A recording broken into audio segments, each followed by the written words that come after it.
अस्सलाम वालेकुम बच्चों।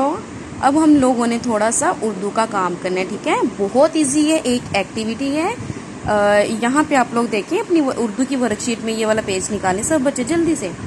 ओके, यहाँ पे हम लोगों ने करना है हरूफ को सही तस्वीर से मिलाएं।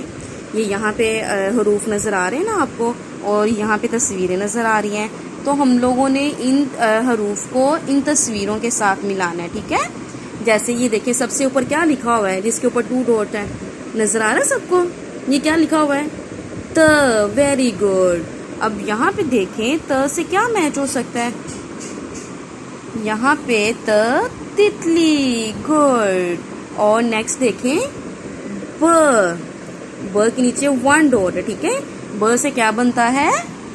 ब बत्तख। तो आप लोगों ने इसी तरह ये पेज अपना कंप्लीट करके मुझे चेक करवाना है, ठीक है। ये एक्टिविटी है, बहुत इजी है। हम लोगों ने ये सारे साउंड्स बहुत अच्छे से रीड किए हुए हैं और हमें पता भी है इन साउंड्स के साथ, इन आवाज़ों के साथ कौन सी चीज़ बनती है, ठीक है। तो आप लोग इसको जल्दी से कंप्लीट कर लें। Thank you.